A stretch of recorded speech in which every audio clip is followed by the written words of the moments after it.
Eu não vou tentar ensinar para vocês, no curto espaço de tempo que a gente tem, a fazer o peticionamento. Tá? Eu vou mostrar algumas características gerais do sistema e vou mostrar algumas peculiaridades, alguns recursos que o sistema tem e que muitas vezes as pessoas não sabem. Tá? Essa é a página de início atual do PJE-JT, que é da Justiça do Trabalho. Tá? Uma informação importante para vocês saberem é que você tem que se cadastrar em cada tribunal que você peticiona. Tá? Nós temos 24 TRTs no Brasil. Se você peticionar em todos os TRTs, você tem que fazer no mínimo 48 cadastros, mais os cadastros dos tribunais superiores. Tá? E você fala assim, bom, então agora eu posso atuar no Brasil inteiro e vou advogar em qualquer lugar. Só que a gente tem a limitação do Estatuto da OAB, que você não pode advogar mais que 5 causas por ano fora da sua seccional de registro. Tá? Então, tome cuidado com isso, que hoje, com os processos eletrônicos, é muito fácil se levantar o número de processos que você está cuidando. Tá? Só para vocês saberem, aonde o PJE já está funcionando no estado de São Paulo. PJE-JT, Justiça do Trabalho. Tá? Arujá, Franco da Rocha, Itacoaquecetuba, Cajamar, São Bernardo, Itapevi, Taboão da Serra, Carapicuíba, Santana do Parnaíba, São Caetano do Sul, Suzano, Cotia, Guarulhos e Osasco. Em São Paulo, capital, já implementaram o PJE em todas as varas da Barra Funda. Só que só está funcionando por enquanto em processos de execução e que estão iniciando a execução. Se já estava em execução, também não está sendo utilizado. Eu imaginava que assim que completasse a implementação em todas as varas, já iam liberar a distribuição também em São Paulo, mas não liberaram e ainda não saiu o cronograma para 2014. Eu creio que a meta do CNJ para 2014 é 100%, né, Emerson? Porque a meta para 2012 era 10%, para 2013 era 40%, e, salvo engano, a meta do CNJ para 2014 é 100% digital. Então, vai ter que realmente implementar em todas as comarcas a distribuição, os processos novos digitais. Tá? Eu também fiz um levantamento aqui das cidades que têm o PJI na 15ª região. Tá? Eu vou ver se depois eu disponibilizo esse arquivo para vocês acessarem, fazer um download, e aí vocês podem ver com mais calma. Inclusive, eu tenho alguns links e eles ficam disponíveis. Tá? O ESAG, que é o trabalhista, que é o do TJ, ele já está implantado. Nesse link que aparece aqui no sistema, se você clicar depois no arquivo que você vai ter acesso, ele vai mostrar todas as localidades que já está o ESAG implementado. Mas só para vocês saberem, Central João Mendes, Colégio Recursal Central, Fazenda Pública, execuções estaduais, e aí vai seguindo, os fóruns regionais também já foram implantados. Tá? Tem algumas cidades do interior que têm as unidades exclusivamente digitais. Tá? São casos diferentes, que foram fóruns que foram criados, então eles já foram criados só digitais. Esses fóruns não tiveram processos em papel e não devem ter, só digital. Tá? Então aqui a gente já vê diversas cidades, Araçatuba, Americana, Araraquara, Araras e assim por diante. É uma lista grande que está naquele link que eu coloquei naquele primeiro estágio, naquele primeiro slide. Tá? Em segundo grau, também tinha um cronograma, foi implementado seção de direito privado 1, privado 2, e hoje já está implementado até no órgão especial, desde o dia 5 de dezembro. Então, hoje, qualquer recurso originário para segundo grau, como um agravo de instrumento, ele tem que ser interposto na forma digital. Tá? Nesse slide aqui também tem uma informação importante. Tem a competência das seções do TJ, para você saber para onde você vai endereçar. Se vai ser para a seção de direito privado 1, 2 ou 3. Tá? Aqui mostra Se você clicar nesse link depois, você consegue ver as normas de trabalho de segunda instância, e essa instrução aqui ela explica certinho, conforme a matéria, qual a seção que você tem que endereçar o seu recurso em segundo grau. Tá? Aqui na capital também, nos foros regionais, já só Nossa Senhora do Ó que vai ter uma reciclagem para o ano que vem, mas Vila Prudente já foi implementado agora. A data de início de peticionamento eletrônico, 9 de dezembro. Ipiranga e Jabaquara, 9 de dezembro. Essas datas são previstas no cronograma do tribunal, no PUMA, mas às vezes tem alguma diferencinha, porque eles, normalmente a cada implementação eles suspendem os prazos, e aí só quando o prazo retorna que volta o peticionamento exclusivamente digital. Tá? Mas então, hoje, já praticamente está digital. Então, isso equivale a dizer que hoje o advogado, sem certificado digital e sem aprender o peticionamento eletrônico, ele está ficando com o mercado bem restrito. Tá? Então, tem que estudar sobre o tema, tem que se inteirar. O que a gente sente muito, a gente verifica no dia a dia, muitas vezes as pessoas nem tentam. Ela quer te perguntar sem tentar dar uma analisada. Como o Wagner disse, tem muito material, manuais e tal. Então é importante você entrar no sistema, tentar simular situações. O ESAGE, por exemplo, ele tem, se você entrar ali logo para distribuir uma inicial e escrever teste, escolher a comarca teste, você entra no foro de teste de peticionamento. Você seleciona essa comarca teste, você pode distribuir uma inicial até o fim, até protocolar e ver o resultado. Funciona, o sistema te permite, e você pode simular como você vai juntar a inicial, os documentos, o sistema vai te avisar se alguma folha ultrapassou 300K, você vai ter a possibilidade de mexer nos arquivos, alterar a ordem, você consegue se inteirar do sistema, você consegue se inteirar da forma de você classificar a ação. Tá? E um recurso importante que os sistemas de peticionamento têm, depois de muita batalha da OAB para isso, é o assistente de advogado. Tá? Você não tem muita condição de fazer o peticionamento por falta de tempo, ou às vezes por sua restrição técnica, você pode ter um assistente de advogado. Tá? No PJE-JT, você vem aqui no menu, em configuração, e aí vai ter aqui advogado e tem o assistente. Você clicando lá, você faz o pré-cadastro do assistente aqui, apenas com o CPF dele, você coloca CPF, pesquisar, ele aparece o nome, você clica em confirmar, ele importa os dados do banco de dados da Receita Federal e você complementa o cadastro do assistente. A única restrição que tem é que no PJE você só acessa para peticionamento com certificado digital. Então o assistente tem que ter certificado digital. E a OAB ainda não liberou o certificado digital para estagiário, por mais que esteja no 4º ano, 5º ano. Tá? Então, o assistente do advogado ele vai ter que buscar o certificado digital, um eCPF, um outro órgão que forneça o certificado digital. Inclusive, não existe restrição, ele não necessariamente não tem que ser advogado. A sua secretária, bem treinada, com certificado digital, ela pode preparar, como assistente advogado, todo o seu peticionamento. O assistente do advogado ele tem acesso ao sistema e ele só não faz duas atividades. Uma é tomar ciência de intimações, que hoje ainda do PJE ainda têm sido feitas no próprio sistema. Tá? E a segunda é assinar documentos.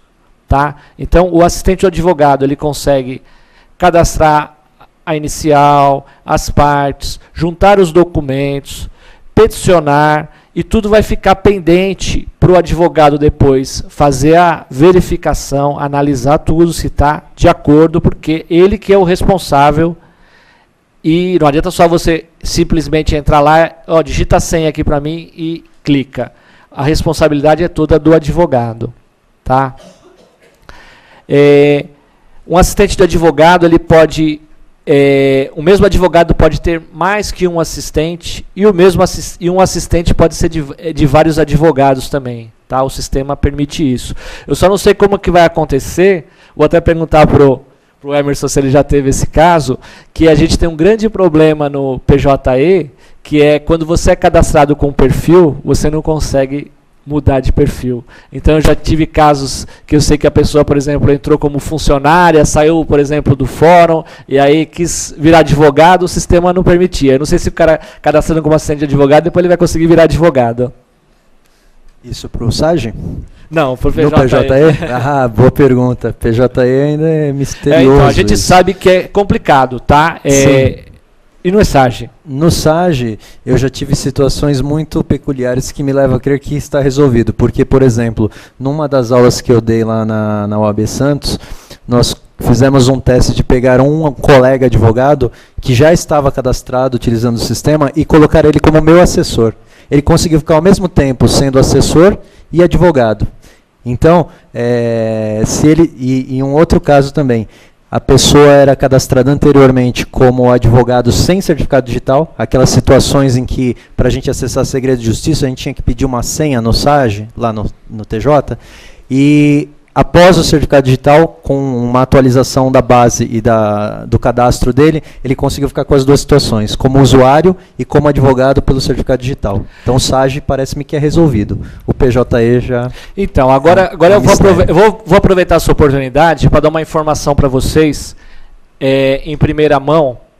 Nós três somos da Coordenadoria de Processo Judicial Eletrônico, da Comissão de Direito Eletrônico e Crimes de Alta Tecnologia. Essa coordenadoria está fazendo um trabalho que a gente estamos já fazendo contato com os tribunais, nós vamos fazer a intermediação entre o advogado e o tribunal naquelas coisas que vocês não conseguirem resolver, ou as dúvidas, sugestões. O que acontece hoje? Hoje tem muito advogado que, olha, podia ser assim o sistema, mas ele não tem como fazer essa sugestão chegar lá. A gente mesmo, que está no dia a dia, a gente tem dificuldade. Agora a gente está abrindo um canal de comunicação diretamente com o tribunal, tá? A gente já está bem adiantado a nível do ESAGE e devemos começar no começo do ano com o PJE. A gente vai criar um canal via site, provavelmente da UAB, ou um e-mail, onde você, olha, eu era assistente, agora eu não consigo me cadastrar como advogado, não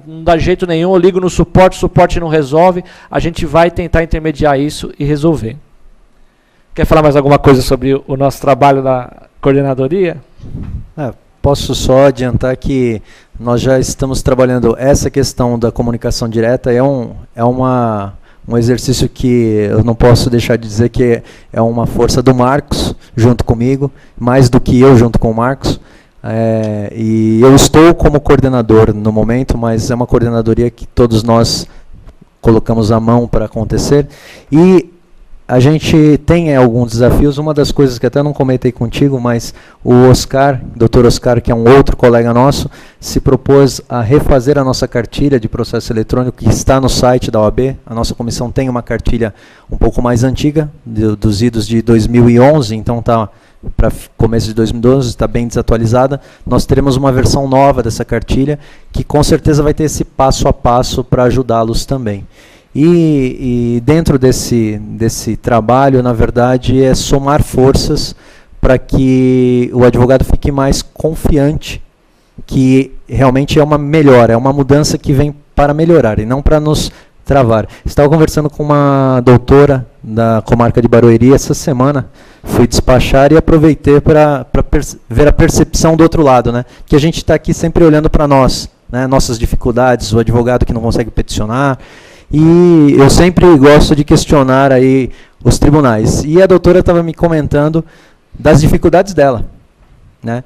Então, percebam, o lado de lá também tem bastante dificuldade. Até por isso que essa ideia de chegarmos e nos juntarmos ao tribunal para levar as nossas dificuldades, eu acho que vai bem de encontro com o que eles precisam. porque eles também têm as dificuldades deles. Talvez falte só a gente bater um papo e regular isso, para que fique bom para os dois lados. Aproveitando aqui, eu vou dar uma informação para vocês. Não pensem que porque o processo agora vai ser eletrônico, que as regras de CPC mudam. Muita gente, mas... Então, sempre pense na legislação da forma que funcionava o processo antigo. Infelizmente, por exemplo, no ESAGE, ainda depende de uma juntada. Por incrível que pareça, o processo é digital, mas se o funcionário não for lá e clicar para juntar a petição no processo, a petição não vai no processo. Tá? Então, por exemplo, eu tenho uma ação que eu entrei com uma sustação de protesto, depois eu entrei com a ação ordinária, e apareceu mais um título das mesmas partes, que pelo mesmo motivo eu queria sustar. Sexta-feira passada, último dia útil anterior a hoje, chegou o aviso de protesto com data limite para hoje. Eu poderia ter distribuído uma nova sustação de protesto, uma nova, depois 30 dias, uma nova ação principal. E eu resolvi tentar com o juiz, entrar com uma petição e pedir que ele estendesse os efeitos daquela sustação para mais esse título. Eu tinha um dia de folga. Então, na sexta-feira eu peticionei, com uma petição simples de 2 páginas, pedindo a extensão desses efeitos. E eu tomei o cuidado de mandar o estagiário, assim que completar o protocolo, eu fico em frente ao Fórum de Santo André, ele foi ao fórum e falou, tem uma petição urgente aí, por favor, juntem. Quer dizer, processo eletrônico, mas ele foi lá alertar para a pessoa dar o clique lá para juntar. Hoje, por volta de 1h da tarde, eu falei, eu preciso dar uma olhada, 2h da tarde, se... o juiz deferiu ou falou, não, você está louco, eu já mandei até citar a parte contrária e você quer aditar a ação, que eu já estava com a ação pronta para distribuir a sustação. Né? E aí ele já tinha me dado a extensão dos efeitos da liminar. Aí eu ainda tive o cuidado de mandar o estagiário, o juiz já deu o despacho, mas o ofício tem que chegar hoje no cartório de protesto. Faz uma pressãozinha lá no balcão, porque senão o ofício não está. E aí o ofício apareceu no sistema, aí a obrigação é minha. Eu já tinha, como eu já tive o caso anterior, eu já tinha o e-mail do cartório e eu mandei por e-mail para o cartório. Mas que segurança tem eu mandar uma sustação de protesto, um aviso para o cartório por e-mail? É toda. Aquela barrinha do lado que o tribunal coloca, esse documento foi assinado eletronicamente, apesar dela ser ilustrativa, como o Wagner disse, ela tem um número verificador onde o cartório de protesto, nesse caso, ele acessa o site, coloca aquele código e ele vê se aquele documento é válido. O documento em papel não é válido, mas o código que está lá, que ele acessa no tribunal e confirma que aquele documento está lá e existe, funciona. Então hoje eu consigo sustar o protesto por e-mail com o cartório. Tá? Prosseguindo, no ESAGE, a gente também tem o cadastro de assessores. E aqui a gente tem uma grande vantagem. O assessor não precisa ter certificado digital. Tá? Então você cadastra o CPF do assessor, inclui o nome dele ali, você inclui, adiciona, e o assessor do advogado no ESAGE, ele consegue peticionar, juntar os documentos, ele não consegue assinar e protocolar, tá? Então, ele faz o peticionamento, ele vincula a qual advogado ele está peticionando, porque o mesmo assessor ele pode representar mais de um advogado.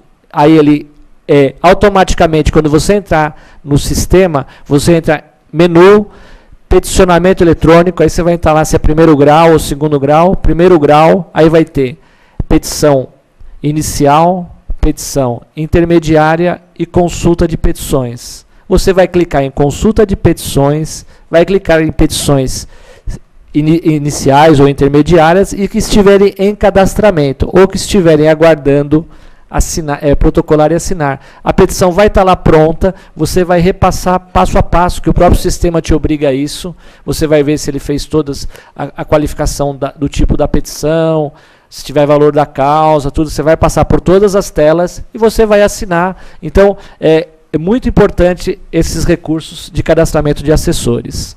Tá? Então, é importante esse acesso ao PJE com usuário e senha. Tá? Aqui, a tela mostra aqui para vocês, fica bem fácil. Ó.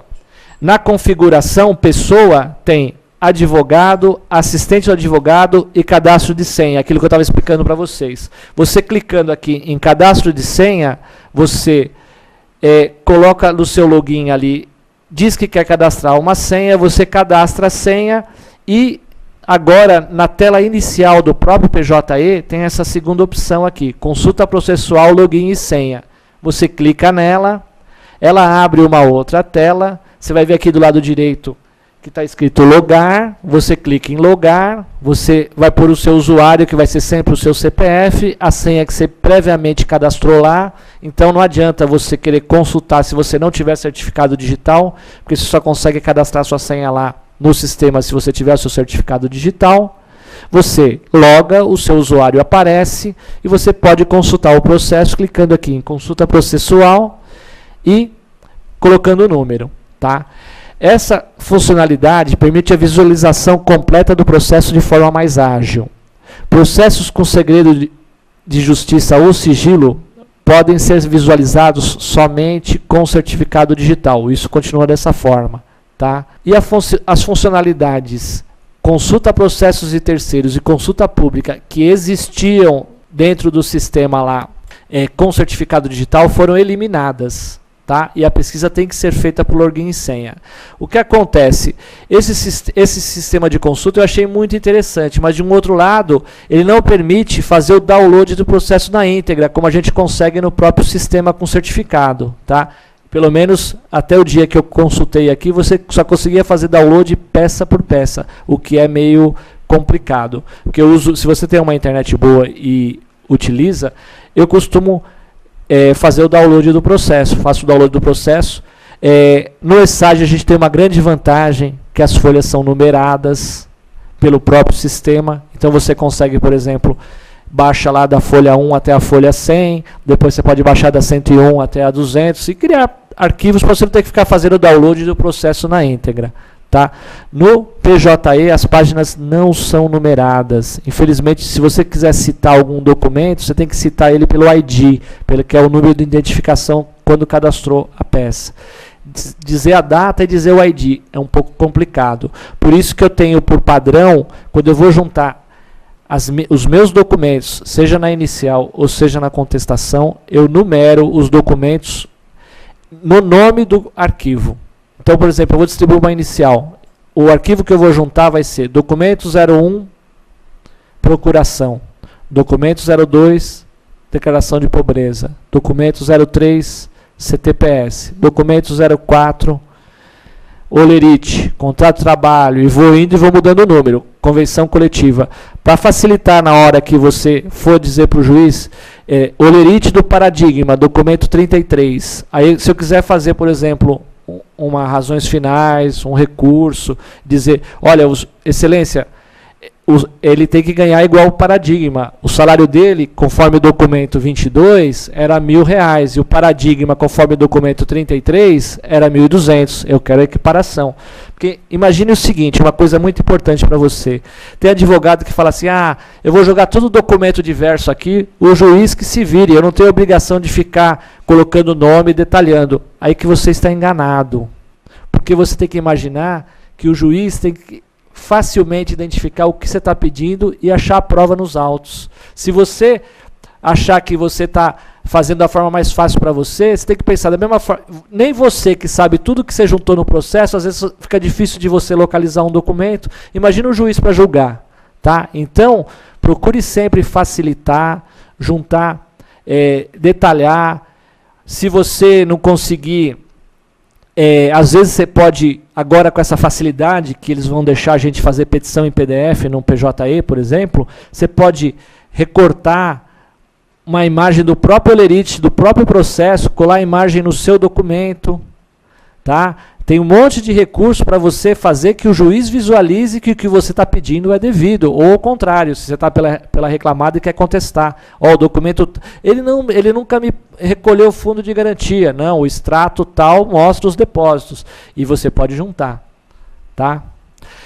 Uma outra condição que a gente gostaria de destacar aqui para vocês é a questão de indisponibilidade do sistema. Como eu disse, no Rio de Janeiro ficou indisponível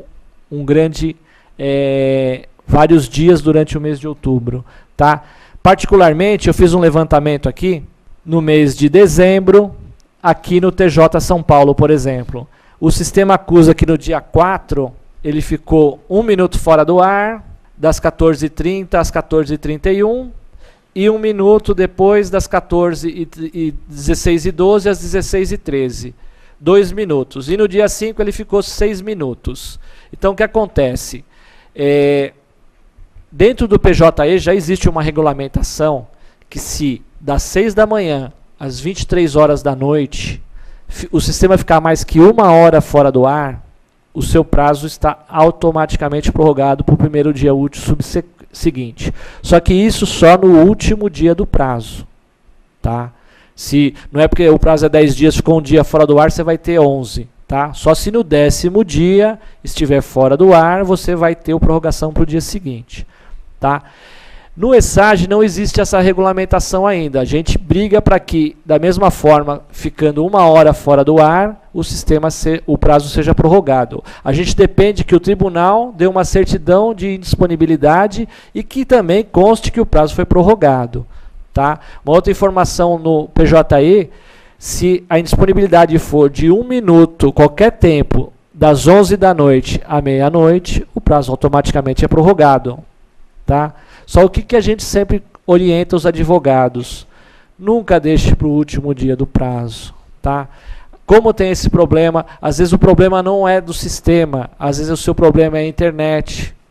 Hoje eu fui buscar o Wagner, fui no apartamento dele, estava sem luz, ele teve que descer de escada. Imagina que acaba a luz do seu escritório e você não consiga peticionar. Uma vez foram, acho que cavar um buraco não sei aonde, cortaram a fibra ótica da Vivo, derrubou no estado inteiro. Ficou 3 dias sem internet. Então, você tem que sempre imaginar o pior, porque imagine se é um prazo de recurso ou de contestação e que se você perder, vai transitar em julgado ou vai te dar revelia. Tá? Então, recomendamos nunca deixar para o último dia, nunca deixar para o último prazo. Lógico que às vezes a gente depende do documento do cliente, ou o cliente chegou no último dia, então a gente, infelizmente, vai contar com isso. Tá? Então, da mesma forma que ele já recomendou que você tenha mais de um certificado para você poder ter a garantia que se um der problema você tem o outro, o advogado tem que sempre buscar uma segunda opção de internet, não necessariamente no seu escritório. O sistema, acabou a luz do seu escritório, você está sem internet, você pode correr na sua casa, você pode correr num colega em outra cidade, você pode ir na própria OAB, o PJE, todas as cidades têm PJE, se você for no fórum, tem uma central de peticionamento à disposição, normalmente no térreo, em alguma sala, você consegue peticionar dentro do próprio fórum. A lei assegura que o tribunal tem que liberar equipamentos em todos os locais que tem peticionamento eletrônico. Então, mesmo no cível ESAG, você tem que chegar no tribunal e tem que ter um equipamento lá hábil para você peticionar. A própria OAB está disponibilizando equipamentos na sala dos advogados, então você tem essas alternativas. Lógico que no horário comercial, então tente sempre se programar. Tá? A indisponibilidade do TRT, por exemplo, da 2ª região, ele mostra aqui que ficou só 17 minutos fora do ar dia 1º de dezembro e 50 minutos fora do ar no dia 5 de dezembro. Essas indisponibilidades não foram suficientes para prorrogação de prazo. Tá? A OAB está brigando muito para fazer o monitoramento disso, porque às vezes a gente acha que, por exemplo, como é que o sistema ficou só no ESAG, só 1 minuto fora do ar e os caras informaram. É muito estranho o sistema ficar 1 minuto fora do ar. Às vezes a gente tem casos aqui no PJE que é super estranho.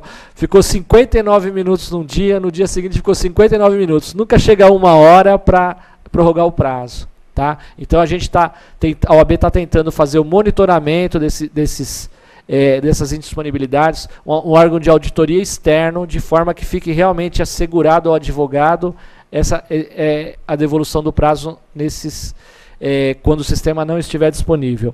Aqui, por exemplo, o DRT da 15ª região, no dia 5, que foi dia útil, mesmo depois do horário, às 18 horas, saiu do ar e ficou fora do ar até às 21h15. Ficou aqui 3 horas e 15 fora do ar, para atualização de versão, o prazo automaticamente foi prorrogado. Nesses slides tem sempre aqui embaixo o link que você consegue acessar essas indisponibilidades. Falando nisso, é importante você se habituar com os sites de peticionamento. Então, entra no TRT, clica no peticionamento eletrônico ali, no PJE, ele vai te mostrar ali alguns manuais sobre a indisponibilidade do sistema, ele mostra várias situações lá, conheça todos os recursos que o sistema te oferece. Mesma coisa no ESAGE, ele mostra ali as varas onde está implementado, a seção de disponibilidade. Essa telinha do ESAGE aqui, por exemplo, ela mostra em tempo real se o sistema está disponível ou não. No momento que eu fui aqui, está disponível, disponível, disponível. Tá? Se você tiver dúvida se o sistema está fora do ar ou se a sua internet está fora do ar, por exemplo, no ESAGE, vem aqui, se estiver fora do ar, a rigor o sistema teria que estar vermelho ali, marcando indisponível. Tá? Eu selecionei algumas dúvidas recorrentes que a gente tem recebido para já adiantar antes da fase de perguntas para vocês. Tá? Por exemplo, existe algum programa para reduzir o tamanho dos arquivos PDF? Primeira coisa que a gente recomenda para vocês é o seguinte, é muito mais fácil você criar o arquivo no tamanho apto para você juntar no sistema do que você tentar pegar o arquivo e reduzir. Tá? O Wagner já deu algumas orientações para vocês entre você optar entre arquivo colorido, escala de cinza e preto e branco. Tá? O que eu recomendo? Tem gente que fala assim, ah, não uso colorido nunca. Eu discordo. Tá? Por exemplo, a minha petição inicial, o meu logotipo do escritório, ele tem uma barra azul. O arquivo de petição, ele é leve. Você pode muito bem salvar ele em PDF colorido, ele vai ficar um arquivo pequeno, jamais vai chegar a 300k por folha, você vai ficar com uma petição bonita, colorida, com a marca d'água que eu tenho no meu papel. A petição fica muito bonita e fica colorida. Você, por exemplo, uma batida de carro, você quer mostrar uma foto do cruzamento para mostrar que tinha um pare. Você não vai juntar uma foto com a imagem em preto e branco, vai ficar impossível de ver. Você pode, no máximo, colocar numa escala de cinza se o tamanho for ultrapassar 300k naquela página, se for no ESAGE. Mas se você conseguir, coloque colorido a imagem dentro da própria petição. Tá? Você não pode juntar JPEG em nenhum dos sistemas de peticionamento, mas você pode pegar aquelas fotos e mandar imprimir. O Windows tem esse próprio recurso. Se você quer colocar uma foto na página, 2, 3, você já pode colocar 3 fotos por página, 5 fotos por página e manda imprimir colorido e ver o tamanho que ficou e junte no processo as fotos. Tá? Tem um programinha online que chama Convert Nivea, com NEEVIA, e você entra nesse arquivo, vamos ver se eu consigo aqui para mostrar para vocês. O que acontece? Ele é em inglês, mas ele é facinho aqui, ó.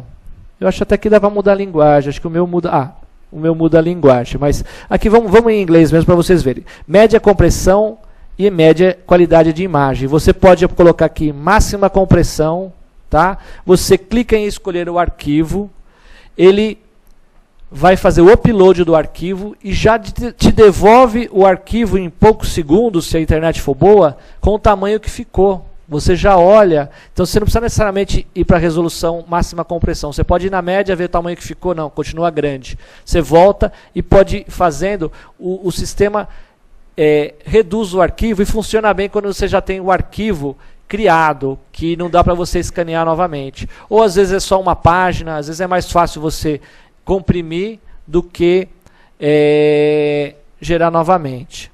Tá? Outra dúvida recorrente é com relação às cartas precatórias. A pessoa fala assim, o processo aqui é digital, a carta precatória é para uma cidade que já tem processo eletrônico, então é tudo digital, eu não tenho que fazer nada. Infelizmente, a informação que a gente tem, pelo menos nas comarcas que a gente pesquisou, todas as cartas precatórias estão sendo processadas fisicamente. Mesmo que o seu processo seja eletrônico, você tem que... Sai a carta precatória aqui no seu processo eletrônico, você tem que imprimir ela e você tem que protocolar fisicamente lá no destino. Tá? Infelizmente, está sendo dessa forma. Tá? futuramente a gente espera que modifique. A atuação nossa na Coordenadoria de Processo Judicial Eletrônico é esclarecer essa dúvida e tentar buscar sempre melhorias para o sistema, e a gente vai batalhar por isso. Tá? Uma dúvida, o sistema de peticionamento, por exemplo, no ESAGE, ele é bem simples. Tá? Ele só tem 3 fases ali. Você classifica o tipo da ação, depois você classifica as partes e o peticionamento. É só em 3 fases ali. A gente tem bastante dificuldade, as pessoas, como classificar a ação na distribuição. Às vezes o cara quer no primeiro campo ali, ele já quer colocar, por exemplo, ação de alimentos. Você tem que sempre tentar primeiro entrar no rito. Se for rito ordinário, não adianta você querer, antes de escolher o rito ordinário, ficar escrevendo lá que você quer fazer uma ordinária, por exemplo, você quer um cancelamento de um título de uma duplicata, qualquer coisa que você escrever ali, o sistema não vai localizar. Então, primeiro você tem que... Eu estou fazendo uma ação de alimentos. Então, primeiro você vai entrar ali na classificação, você vai escolher família, daí você vai escolher o rito especial, que é o rito de alimentos, e aí, automaticamente, as próximas opções já vão sendo relacionadas ao tema que você escolheu. Tá? Então, comece sempre pelo rito. Uma outra observação que a gente faz para vocês é o seguinte: olha, eu já procurei aqui, eu não acho, não tem o tipo de ação que eu quero, e eu fiz pelo rito, está tudo certinho. O que a gente recomenda? O que você classifica ali, a rigor, tem muito advogado que fala assim, isso aqui é serviço do cartório, eu não devia estar fazendo.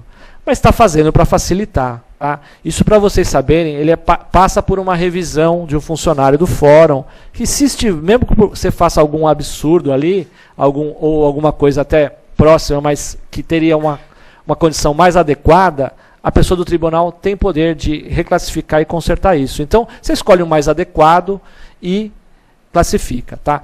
Vou te dar algumas considerações também, por exemplo, hoje me ligaram, o pessoal faz muita consulta com a gente que dá palestras e cursos de processo eletrônico. Olha, eu estou fazendo uma apelação aqui, eu cliquei em recursos, não tem apelação, só tem embargos infringentes e mais não sei o quê. O sistema nem sempre é feito por advogados e a OAB não participa nisso, e é o que a gente quer mudar com essa coordenadoria. Porque, infelizmente, você quer entrar com uma apelação, você tem que entrar na petição intermediária, não no recurso, no ESAGE. Tá? Você entra em petição intermediária, e aí você vai escrever lá, por exemplo, apelação, aí vai aparecer lá, razões de apelação contra razões de apelação. Você não consegue, por exemplo, entrar com uma apelação tipificando a petição como recurso no ESAGE. Tá? O ESAGE identifica ali como recurso, pelo que a gente tem verificado, os recursos, quando ele vai receber um novo número. Por exemplo, um embargos de terceiro, uma coisa assim, até porque é uma distribuição de uma inicial, por exemplo. Né? Marcos, posso fazer uma parte? Pode. O Emerson vai fazer mais algumas considerações, porque esse tema é muito complexo e amplo. Ainda dentro dessa questão da classificação dos processos na distribuição, eu gosto sempre de ressaltar para os colegas que, se caso, como o Marcos falou, às vezes a gente se esbarra que o processo, a ação que a gente está manejando é tão específica ou tem tantas combinações que você não vai conseguir parametrizar isso no sistema. Tá? O sistema ele tem uma certa limitação, inclusive, nessas combinações. Então, vale lembrar sempre que o Código de Processo Civil, nesse aspecto, não mudou. E o manejo do processo, o manejo da ação, vai depender exclusivamente da nossa petição. Tá? Então, até para tirar um pouco o receio dos colegas que ainda não estão trabalhando no sistema, a resolução diz melhor qualificar, melhor classificar. Isso é a obrigação do advogado. Mas isso não quer dizer que se esgota e se traz nulidade, extinção do feito, por uma classificação equivocada. E eu já vi casos, né, e aí experiência de alguns colegas que me questionaram e me passaram algumas respostas, em que nesse início, lá do outro lado também nós temos essas dificuldades. Então, há ainda uma tratativa de cuidado entre as partes. Então, eu já vi caso de vara de ofício ligar para o colega se o ofício não conseguiu reclassificar, porque o ofício tem essa liberdade, como o Marcos disse. a petição chega de uma distribuição, não é automático. Eu cliquei aqui, ela distribuiu, já tenho vara. Não. Ela tem uma intermediação ainda do distribuidor. Pessoal, ser humano, está ali olhando uma fila e fazendo uma pré-verificação antes de clicar no botão distribuir. E aí sim o sistema faz o procedimento de distribuição livre. Então, nesse aspecto, tanto quando chega na mão do distribuidor quanto quando chega no ofício, é possível internamente eles reclassificarem. Tá? Isso está disponível no sistema para o outro lado, para quem está lá no tribunal. Então, é para a gente olhar isso com um certo cuidado de melhor fazer. Mas não ter isso com o temor de dizer, se eu errar na classificação, eu tenho uma extinção. Eu acho que isso tem que ficar sempre claro para a gente também desmistificar um pouco essa questão. E nos meus próprios processos no início, eu tive alguns casos de reclassificação. Depois eu comecei a entender o porquê. É nesse aspecto. E você acaba aprendendo na prática. Né? Porque aí no próximo que você fizer, você acaba classificando da maneira que o tribunal já entende. Por fim, ainda acho que é interessante, vocês usando o foro teste de peticionamento, navegando pelo sistema, principalmente o SAGE, fazerem uma análise nessas categorias de processo e nos assuntos que o sistema oferece, pensando no meu escritório, pensando em que eu faço. Tá, eu milito no imobiliário, então o que tem disponível de categorias, de classes, de assuntos dentro do sistema e gera um documento Word com o que você já tem. Porque quando você for peticionar ou pensar no processo, você já sabe que parte do seu trabalho vai ser olhar na lista do que você já identificou do seu dia a dia. Facilita bastante, para você não deixar no último momento ter que pensar qual é a melhor classe de processo para colocar, qual é o melhor assunto. Então isso também facilita um pouco. As classes no ESAGE, elas são acompanhadas de números. Então, você distribuiu, por exemplo, um divórcio. Você já viu como é que é e deu certinho? Anota ali a classe que você utilizou e você já pode utilizar numa próxima. Ou até para facilitar, por exemplo, o seu assistente advogado, para ele já deixar tudo prontinho para você só assinar, é importante. Tá? Um outro assunto, por exemplo, no PJE, você é obrigado a colocar todos os pedidos, tudo que você está pedindo. Tem advogado que fala assim, eu vou colocar só um porque um é obrigatório, se não tiver nenhum, o sistema não aceita. Os caras que se virem lá e coloquem. Em outros estados, a gente já viu o caso de juízes extinguindo, ou o juiz mandando, no mínimo, é que depois que distribui a inicial, ele não consegue mexer mais nisso, né? Aqui, no mínimo, ele coloca o nome e o código de todos os assuntos para o funcionário lá poder fazer. Imagine o seguinte, você não quer criar animosidade com o juiz antes do processo começar, né? A gente tem toda a mudança envolve em vantagens e desvantagens. Tá? Lógico que antigamente a gente protocolava uma inicial trabalhista, só no papel não tinha que fazer nada. Depois inventaram o Precad para a gente. Hoje no PJE, nada mais é do que o Precad incluído no próprio sistema. Então, eu acho que é válido você... A vantagem é que, por exemplo, no PJE, você já sai... Você deu o Enter ali, não tem o funcionário para dar o comando lá para distribuir. Já sai até a vara que caiu, o dia de audiência, salvo se o sistema tiver inibido a data de audiência. Mas você já sabe para quem caiu, data e horário. Tá? A classificação também vale também nas petições intermediárias. Tá? Você também tem que classificar. E em alguns casos o sistema tem algumas informações que você tem que preencher mesmo não existindo. Uma característica, por exemplo, que eu vou dizer para vocês, eu vou distribuir um agravo de instrumento. Tem valor da causa agravo de instrumento? O sistema não permite que você deixe em branco. Então você tem que colocar no ESAGE um valor de causa ali. Eu costumo colocar R$1.000 só para não ficar sem. Tá? Marcos, deixa eu fazer só uma observação. Outro dia, distribuindo um mandado de segurança, a autoridade coatora, qual que é o sexo dela? Não sei, deixei em branco, né? E vai para a próxima etapa. Chega lá no final do processo, você vai distribuir, não vai, dá erro. Erro, vem um código de erro que ninguém sabe dizer o que é. Depois de muito tempo procurando, alguém do suporte técnico, não foi o primeiro, disse, olha, você preencheu todos os campos? Não preenchemos o sexo, mas em nenhum momento o sistema impediu o avanço para a próxima etapa. Ele nem disse que o problema estava lá. E fizemos de novo, colocando lá o sexo e a distribuição aconteceu normalmente. Mas foi a primeira impressão. Puxa, como que eu vou dizer quem é a autoridade coatora? Qual o sexo? Não sei, então deixei em branco. O sistema aceitou, mas na hora de distribuir não funcionou. Erros como esses aí podem ser evitados com o preenchimento dos campos no máximo possível, como o Marcos observou. Um outro absurdo que existe é o sistema te dá um código de erro e não existe uma tabela de erro para você olhar que erro é aquele. Isso é uma briga que a gente tem na OAB, agora a gente vai tentar com a coordenadoria resolver isso. Eu já fui pedir do ESAG, eu fui pedir até para a Softplan lá em Santa Catarina, eles não informam. Então, a gente vai mudar isso, porque não é possível que apareça lá erro E99, o E99 já mostra agora como que é, até como resolver, eles vão melhorando, né? Mas tem alguns erros que não aparece o que é. Por exemplo, uma dúvida muito recorrente é: vou interpor um recurso no tribunal, já estão todas as câmeras do sistema digital, como que eu faço o protocolo?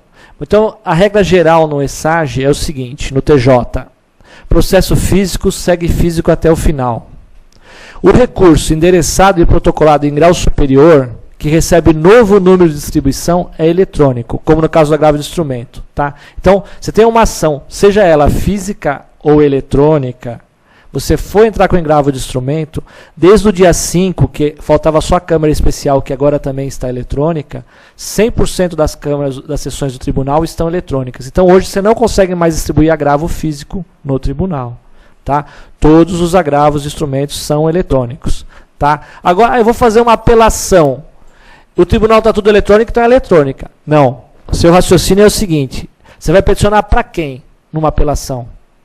Para o juiz ACO. Ele vai fazer o juízo de admissibilidade e mandar processar. Então, qual a regra? O processo é físico, apelação física. Processo eletrônico, apelação eletrônica. Sempre endereçado ao juiz ACO. Tá? Recurso de extraordinário, especial no tribunal. Mesma coisa. Tá? Você vai entrar com um recurso extraordinário no TJ. Se o processo é físico, você vai fazer físico. Ah, mas no STJ, no STF é tudo eletrônico. É tudo eletrônico lá em cima. Você está entrando com a petição endereçada ainda ao juízo aqui que você vai entrar com recurso, pode ser segundo grau, pode ser primeiro, mas o tribunal, então vai valer ali se é físico ou eletrônico. Tá?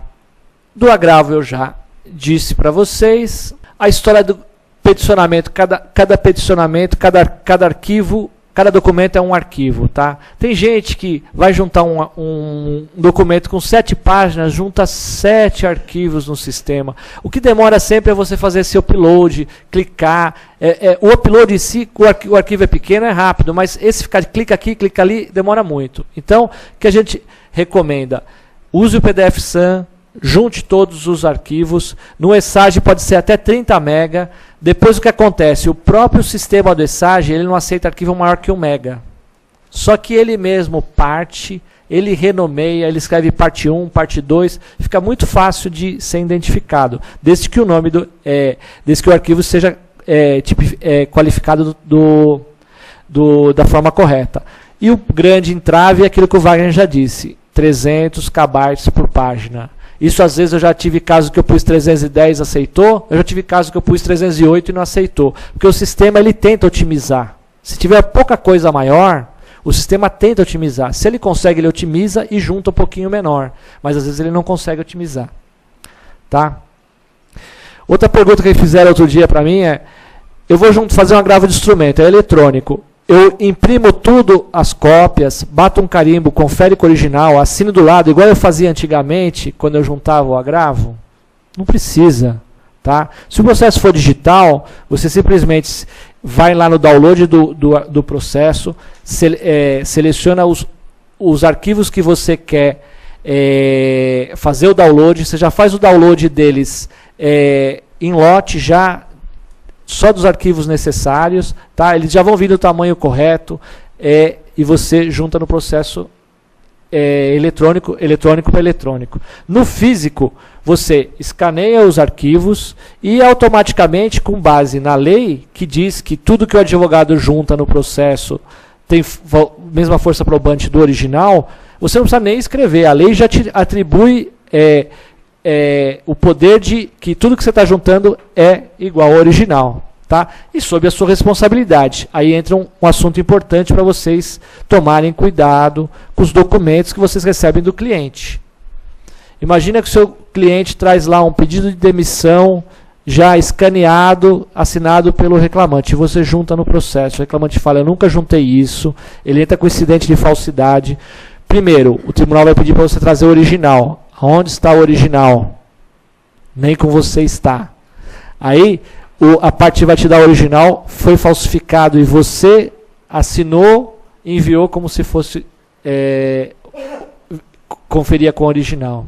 Tá? Então, minha recomendação, jamais aceite o arquivo digitalizado do seu cliente. Salvo se for assim um contrato social, uma coisa que dá até para confirmar no site da Jusesp, se for necessário, que você sabe que não vai ter problema. Ou então, preferencialmente, digitalize tudo. Uma outra informação com relação a arquivos.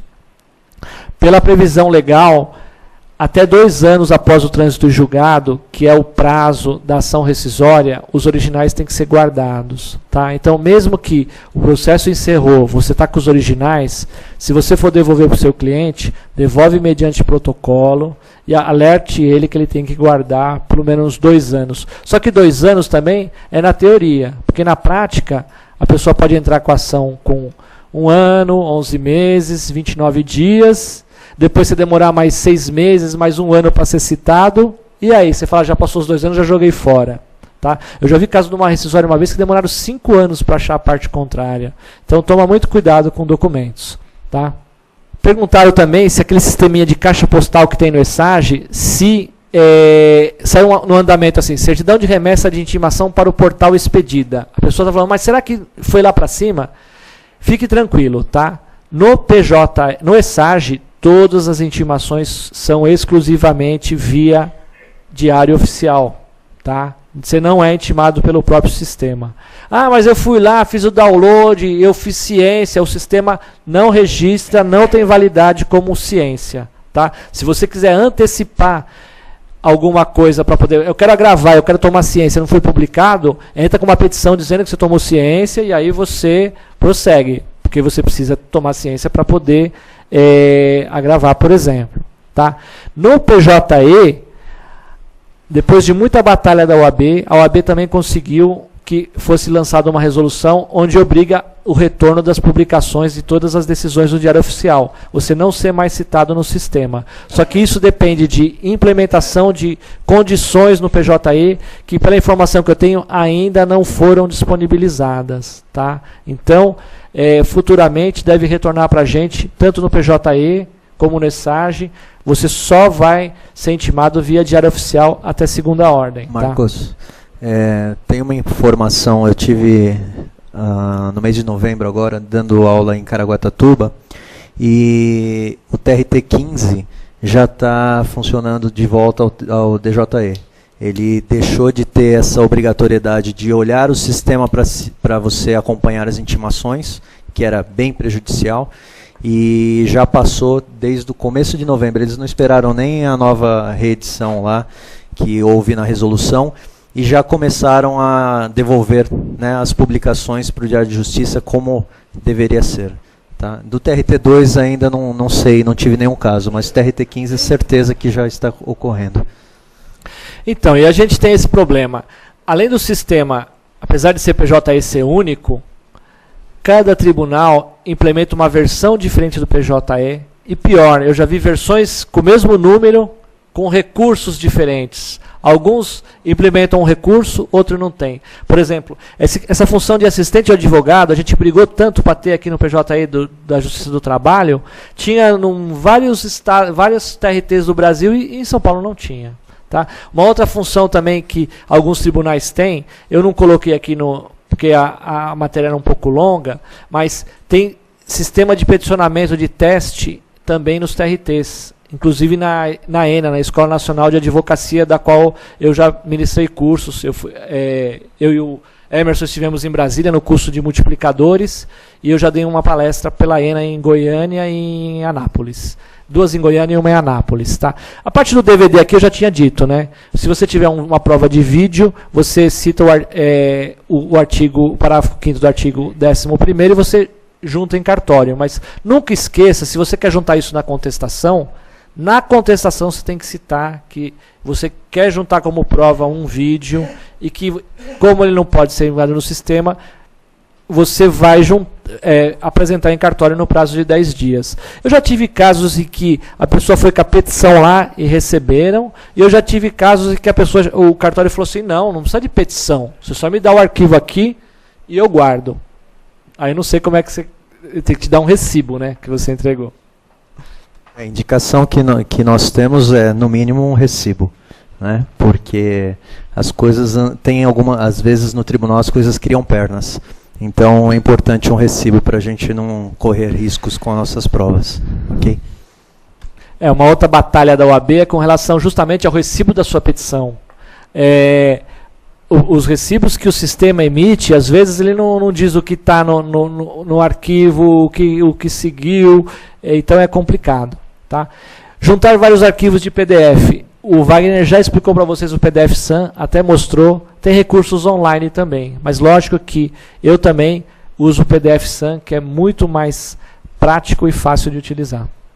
Redução de arquivo PDF. Também existem alguns programas gratuitos. Tem o PDF Compressor, que às vezes funciona. O que acontece? Você tem que pensar que nem todo arquivo ele consegue ser otimizado, ser reduzido. Então, às vezes o arquivo já está otimizado de uma forma que você vai utilizar um programa de otimização, ele não vai conseguir reduzir. Por isso que eu disse um dado momento para vocês que era importante você, talvez, recriar o arquivo. Eu vou dar um exemplo para vocês. Eu já tirei foto de processo, de sentença, e por mais que eu transformei em PDF, otimizei, eu fiz o que quisesse, eu não conseguia deixar com 300 KB. O que eu tive que fazer? Recortar dentro do PDF, só a parte do texto ali, a parte que interessa, a parte que aparece o número da página ali, tirar aquelas bordas desnecessárias, jogar num arquivo Word e aí salvar o Word como PDF para chegar em 300K. Outras coisas que eu já fiz, dica para vocês que a gente bate cabeça, imprime e escaneia. Eu ia dar justamente essa saída, geralmente... Uma vez eu tinha uma sentença, não tinha jeito. O único jeito que aconteceu foi eu imprimir e escanear o impresso, porque não tinha como reduzir o PDF. De uma forma geral, o que a gente preparou para vocês foi essa visão do processo eletrônico um pouco diferente. Tá? Eu não mostrei para vocês como peticionar uma petição inicial. Isso eu acho que já teve bastante curso que deu essa orientação. Se vocês vieram hoje aqui esperando isso, eu recomendo que vocês assistam, por exemplo, a própria OAB tem várias palestras no site disponíveis. O meu site pessoal, eu coloco bastante dicas. Se vocês quiserem anotar, www. O meu sobrenome, que é Cabelo com 2 L's, tá? .adv.br, tá? Não tem com, onde seria com é adv.